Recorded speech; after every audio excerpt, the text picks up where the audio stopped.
I'm Megan Kerr, mindset coach and meditation teacher. This podcast is here to help you unwind self-doubt, people-pleasing, imposter syndrome, and overwhelm, so you can step into the confident leader you were born to be. Women, it is time to bring your purpose into the world in an impactful way without sacrificing your well-being. Are you ready? Let's begin. Hey my friends, quick fire podcast, 9 ways to make confident decisions. If you struggle making decisions, if you struggle to make confident decisions, if you waver, you just can't decide, you don't know how to decide, this podcast is for you. I've got 9 quick tips that one builds onto the other as we go through, that is going to help you move into being a more confident decision maker. Let's go. So, first of all, in terms of making confident decisions, right?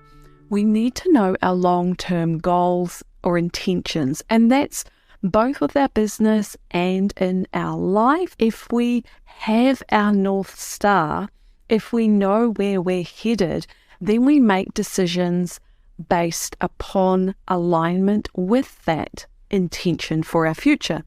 Now, we don't need to have our future totally mapped out to be able to do this. You just need to have some idea of the direction that you're headed in, and that will give you way clearer guidance on your decision making. Step number 2, take a moment and breathe. And we take a moment and breathe because that helps us come into our body. Our body is a very important piece. Our somatic awareness is a very important piece in decision making. Which brings us to step number 3, get out of your head. Often we're trying to make decisions based just on thinking. And when we get a little bit confused or overwhelmed with our decision making, we're not even in that place of being able to make rational decisions using that rational part of the brain, because our brain has, become a little bit overwhelmed. And so we need to get out of our head and start feeling into our body. Very often with clients who have trouble making decisions, it's because they don't actually know what they're feeling. That's what I've noticed anyway. That was certainly my experience as well. When I started to be able to tune into what I was feeling, which is very much connected to my needs and my values, my intentions, then I could track way better the information that was coming from my nervous system, which is also coming from our intuition. Next step, stop asking other people what you should do.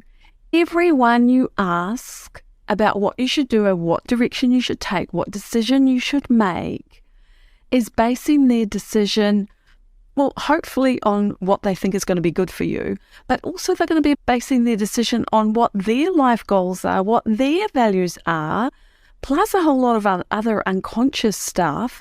You are the best person to answer that question. If you need to ask 1 or 2 people, of course, go and do that. Ask those trusted people, but don't be asking everybody in your circle because it just gets really confusing. Ultimately, we want to move towards you becoming the decision maker that you trust within yourself. Next step is to follow your gut instinct. And to be able to do that, we need to be including our somatic awareness into our decision making. You will absolutely have a gut instinct on a decision, right? It's either a yes, no, or I'm not deciding right now. That's a decision as well. And your gut instinct, which is your intuition, which is that somatic awareness, is so important in your decision making. I mean, I can think back to those times where I have made rational decisions about my business, about my life, but I've had a gut instinct niggle of a, oh, no, or a not now, and I've ignored it to my detriment. Yeah, and maybe you can think of those times too. So really listening to your gut instinct. Of course, we need to be able to differentiate between fear of the unknown, fear of visibility, which are all things that can stop us moving forward with our decisions, we need to differentiate those because that's what we grow through. That's why we, as we evolve in our life, we're going to face those feelings, and those feelings don't feel good, but they are not the reason to say no to a decision to move forward with something. But you want to differentiate between those and that it's a deeper, quieter gut instinct that might show up as a no. It might also show up as a yes, but I'm afraid, but it's still a yes, yeah? And so for me anyway, that happens at a deeper level of my being. So it's really good to be able to differentiate that through, because one of those, on the one hand, that information it's just information, right? My nervous system is afraid of stepping up in this way because I'm going to be way more visible in my role. That's not a reason to say no. But on the other hand, there could be this quiet, no, that is not the right thing for you to do. And they'll feel different inside your body. For me, the gut instinct is actually in my gut. It's lower down in my body. You can track that felt sense experience. When you do decide in a neutral mood. So not when you're like, on top of the world, everything's amazing, everything's rainbows and unicorns, or not when you're really, really afraid and contracted inside yourself. Either of those two ends of the spectrum are not good places to decide from. Decide when you're feeling pretty neutral. You've got access to your feelings, you've got access to your rational thinking mind, you've maybe thought about it, you've checked in, is this in alignment with my values and my sense of purpose or my intention for my life? And also remembering that any decision that I've made, some of them, yes, I have regretted them down the track, but because, and you could say, well, you made the wrong choice there. Maybe, maybe not. Maybe I learned so much from that decision that it helped me in that next phase of my life. Because there are no failures. The only failures that we need to be really concerned about is not deciding, not moving forward, not taking a risk, not going for it, not deciding yes or no, but just staying perpetually in that I don't know and going round and round in circles. So you can have confidence in your decision and you've leaned into the right decision for you. You might not know how that's going to work out 6 months down the track, but you're willing to trust yourself and you're willing to back yourself. That is confidence in your decision making. And then after you've made the decision down the track, you might choose to evaluate it. Okay, so actually, how did this pan out? Not in a way of really giving yourself a hard time or beating yourself up, but actually, what was good about this? What went well? What didn't go so well? And how do I want to change things? What would I do differently? What would I do differently next time? Evaluating is really helpful as well. And it does help you to learn to trust your decision-making process. Because if you have gotten into that habit of just not making decisions for your life, not taking that leap or saying no and choosing another direction, then you actually find yourself stuck and it becomes harder and harder to trust yourself to make decisions. So the best way to go is to make the decision and just move forward. I would way rather do that than to stay in this I don't know place, this stuck place of not making a choice. And that's a little different to when the timing's not right. Sometimes the timing isn't quite where it needs to be to make that decision. And again, I can feel that through my gut instinct, and I'm sure you'll be able to as well, right?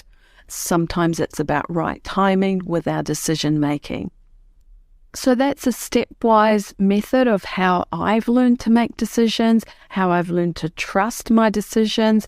They're not always 100% perfectly what I would do if I had that opportunity to do it again.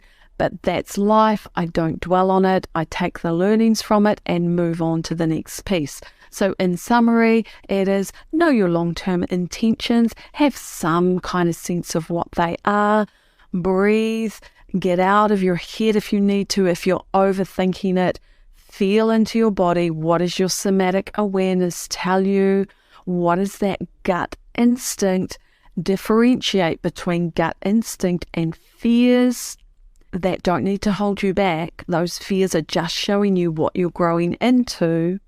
Stop asking everybody around you for their opinion and what you should do. You might ask one or two people, but trust yourself. You're the person that has to carry this decision. You're the person that benefits from this decision and grows from it. So learn to trust yourself in making that decision. Make your decision based on a neutral mood, because that will mean you're more even in your decision making. And of course, once you've made that decision, a yes or a no, we're moving forward or we're not. Of course, there's always that outlier of, well, not just now, it's not quite the right timing, which is different to procrastination, of course. After we've made that decision, some time has passed, can be really good to evaluate our decisions, evaluate what came out of that decision, not to say I was right or wrong or good or bad, but to think about for ourselves, okay, so what did I learn from that? What went really well? What would I repeat? And what would I do differently? And the only way we really learn to trust our decision making is to practice it, to do it. The only way we can really learn to trust our decision making is by practicing doing it over and over again. Be willing to fail, because really there's no such thing as failure. There are only learning experiences. All right, my friends, I hope that was helpful in terms of making confident decisions. I know you're going to be amazing at this. I know you already are. It's some tips that are going to help you along the way, some tips that are going to help you to back yourself in the decision-making process. Go forward and make bold decisions. We'll talk again real soon. Bye for now.